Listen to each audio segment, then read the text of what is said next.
beginning, the Union and Confederate soldiers used a European system of parole and exchange.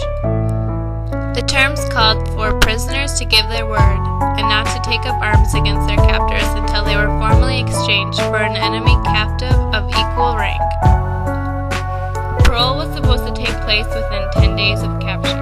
Generally, it was granted within a few days, especially after a major battle. This process became very time-consuming and expensive and resulted in prison camps.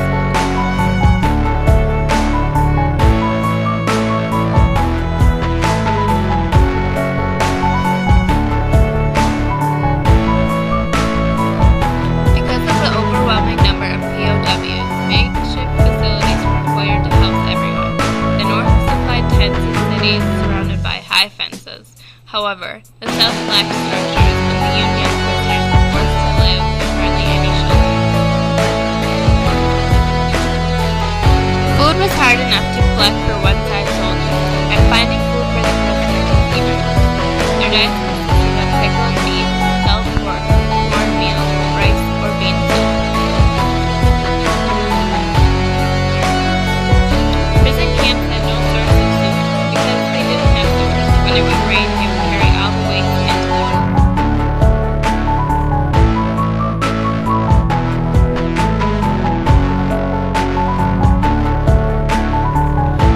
Medical treatment was virtually non-existent for the prisoners. The poor food and sanitation, the lack of shelter and health care, the crowding, and the hot sun all took their toll in some form of smallpox, scurvy, malaria, cholera, and typhoid.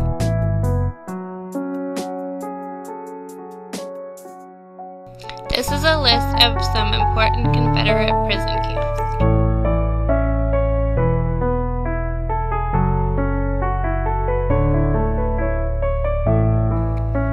In the South, Andersonville was the most notorious Civil War prison camp. It housed roughly 33,000 people in 26 acres. Their shelter was made of whatever they could find. This one prison had taken 13,000 lives by war's end.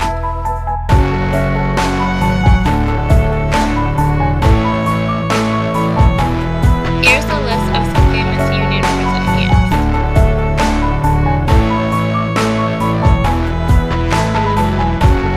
The Union version of Andersonville was Elmira.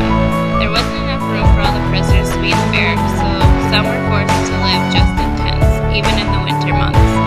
2,963 died due to cold weather, lack of sanitation, and lack of nutrition.